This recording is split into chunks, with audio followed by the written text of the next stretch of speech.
Hello friends,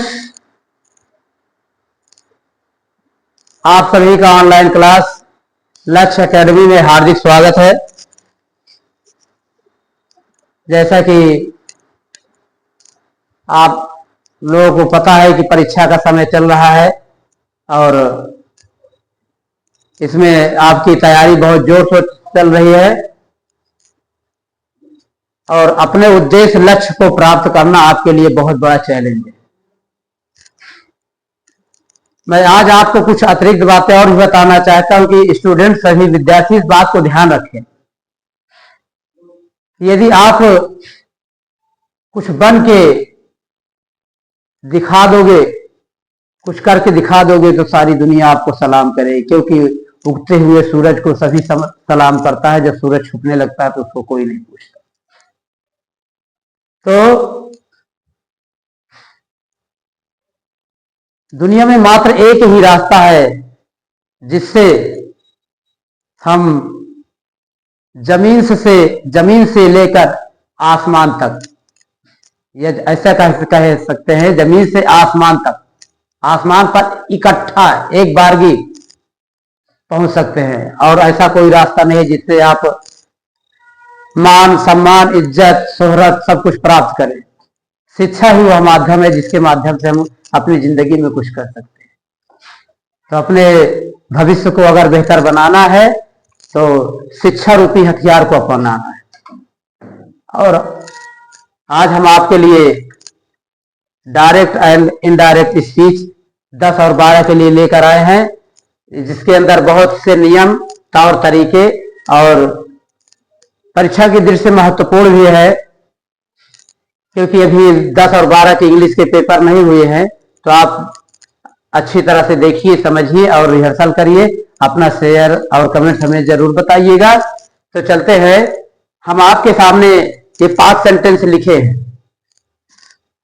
अब इसका हम आपको पूरा नियम और सॉल्यूशन साथ ही साथ करते चलते बताते हैं किस टेंस का है, क्या इसमें नियम है, क्या तौर तरीका है। आप अच्छी तरह समझिए और अपना किताब से भी प्रैक्टिस कीजिएगा नियम के सहारे।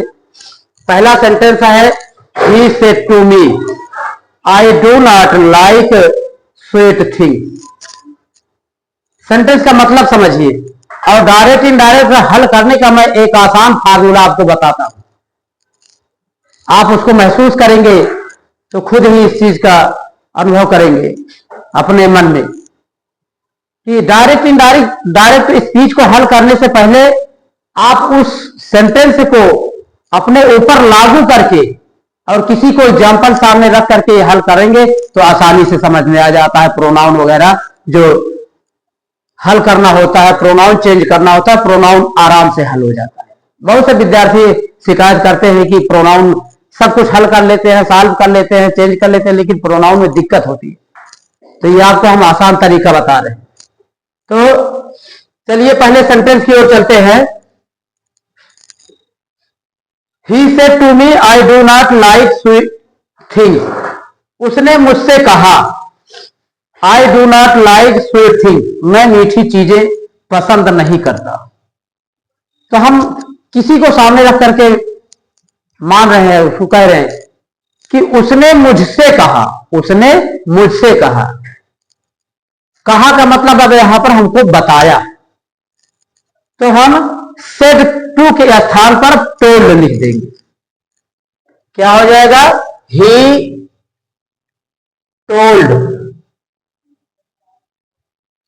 Told me, he told me.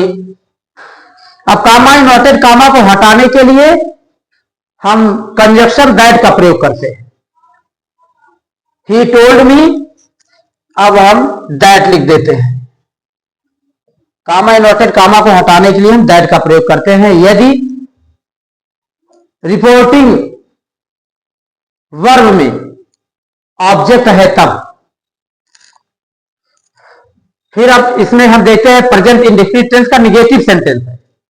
तो नियम है, प्रेजेंट इंडेफिनिट टेंस के निगेटिव सेंटेंस को पास्ट इंडेफिनिट टेंस के निगेटिव में चेंज कर देते हैं। तो सेंटेंस है, I do not like sweet things.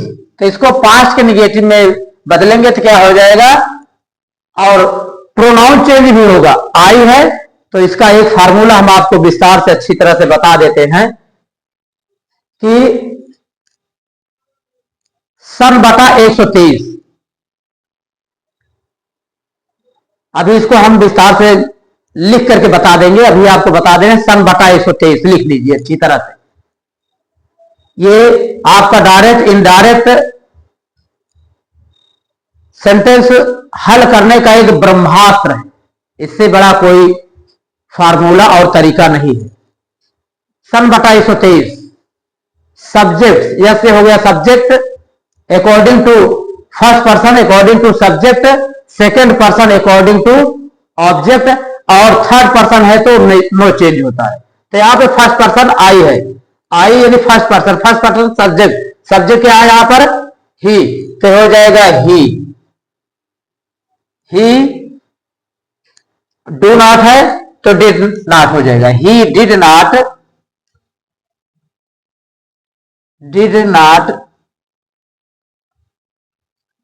he did not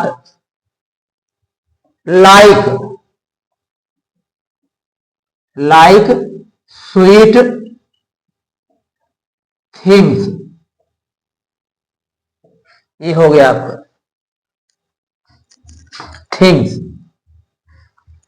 अब इसको क्या बोलेंगे, उसने मुझे बताया कि उसने मीठी चीजें नहीं पसंद किया।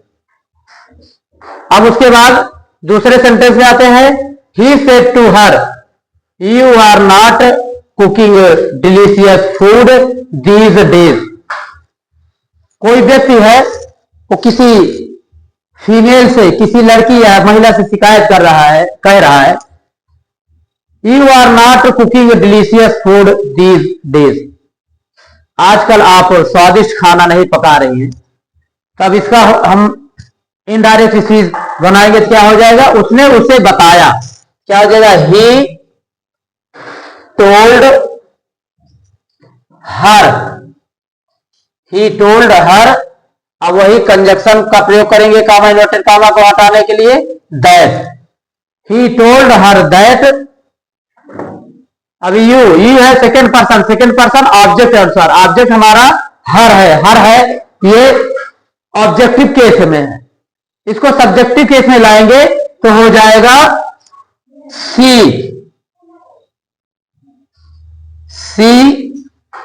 अब पास्ट कॉन्टिन्यूअस में, सॉरी प्रेजेंट कॉन्टिन्यूअस में है, इसको चेंज करेंगे तो पास्ट कॉन्टिन्यूअस में जाएगा। तो you are not cooking delicious food, तो हो जाएगा, अब प्रोनाउन चेंज कर दिए तो सी हो गया, तो हो जाएगा she was not cooking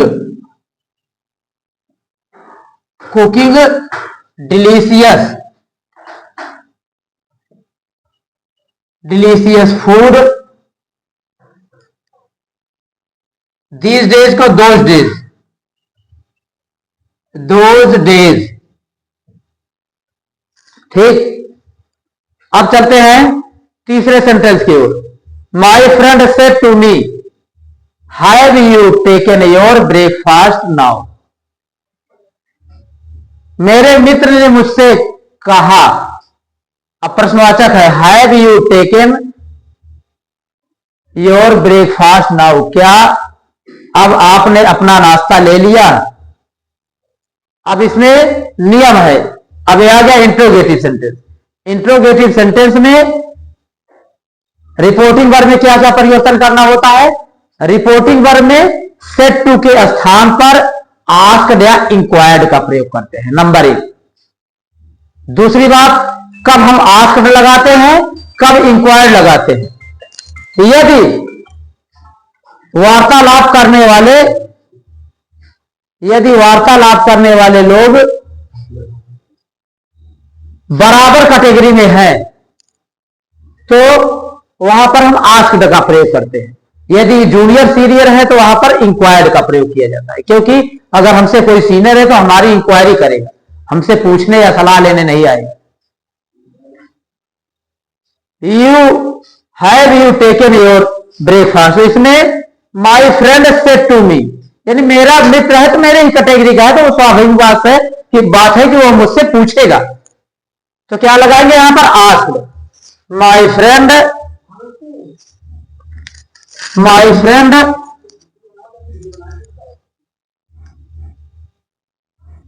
friend asked me. अब उसके बाद यहां पर कामा, इन्वर्टेड कामा को हटाने के लिए हम अब कंजक्शन दैट का प्रयोग नहीं करेंगे, बल्कि इफ या वेदर का प्रयोग करेंगे।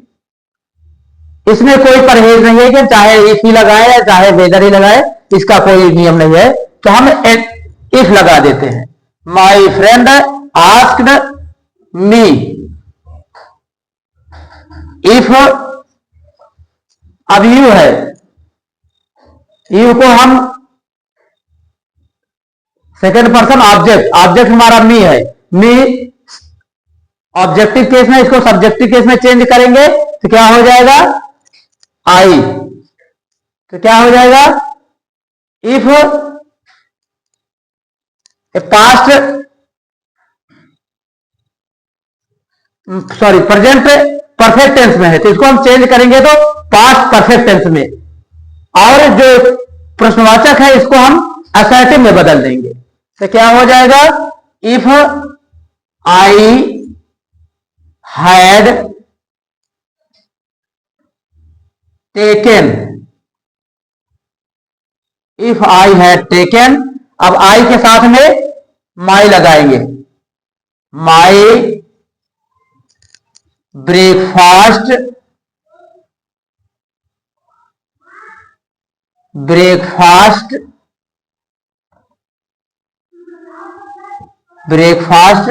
नाउ का देन हो जाएगा।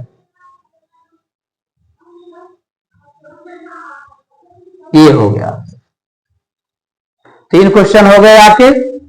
अब है चौथा, the gardener said to boys don't pluck flower from the park at this time. अब सेंटेंस के प्रकार ही समझना है। हम आपको बता दे रहे हैं बहुत इंपॉर्टेंट बात, बहुत ही सेक्रेड, कि बहुत से स्टूडेंट को धोखा हो जाता है, धोखा खा जाते हैं कि सेंटेंस इंपरेटिव है कि इंडेफिनिट के इंट्रोगेटिव में है।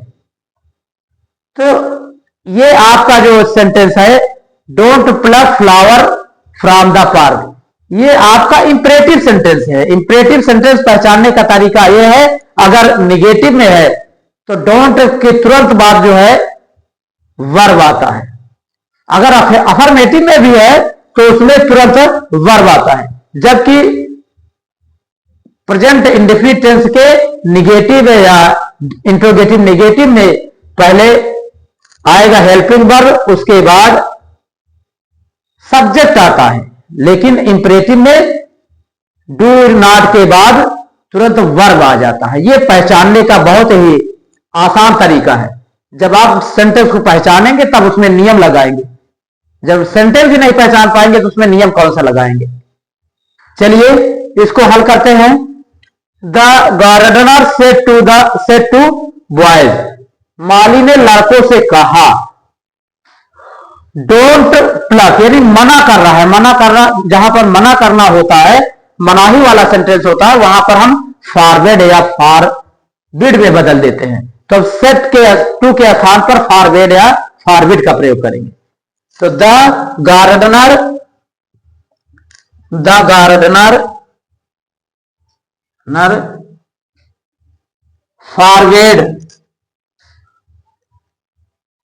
Forward boys. अब यहां पर कॉमा नोटेड कॉमा को हटाने के लिए हम टू का प्रयोग करेंगे। The gardener forward boys to, अब डोंट को हटा देंगे क्योंकि डोंट का काम जो है फॉरवर्ड कर रहा है, पहले ही मना कर रहा है। तो एक ही कार्य के लिए दो बार मना नहीं किया जाता, 2 बार लिखना उचित नहीं होता, इसलिए हम यहां पर डायरेक्ट प्लक लिखेंगे। To pluck flower from the from the park at that time, at that time. Imperative sentence बहुत ही इंपॉर्टेंट होता है, परीक्षा में बहुत आता है और इसका नियम भी आसान है। हमको जो परिवर्तन करना होता है सेंटेंस के भाव के अनुसार हम रिपोर्टिंग वर्ब में बदल देते हैं, उसके बाद जो है टू लगा करके आगे सेंटेंस को वैसे ही जोड़ देते हैं। इसका नियम बहुत ही आसान है और इंपॉर्टेंट भी है।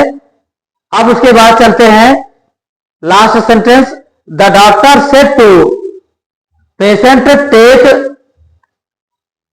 These pills 3 times a day। तो अब इसमें सेड टू के स्थान पर डॉक्टर जो है हमें सलाह देता है, तो हम यहां पर एडवाइज करके प्रयोग करेंगे। The doctor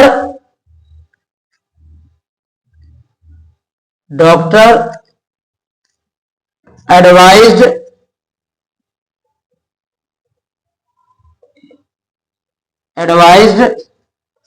patient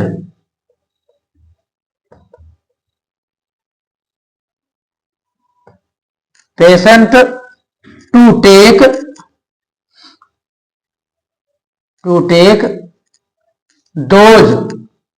take these को दोज में बदल लेंगे, to take those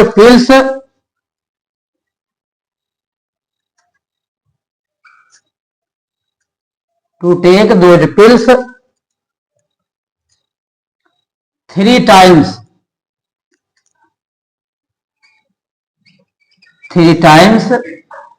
in a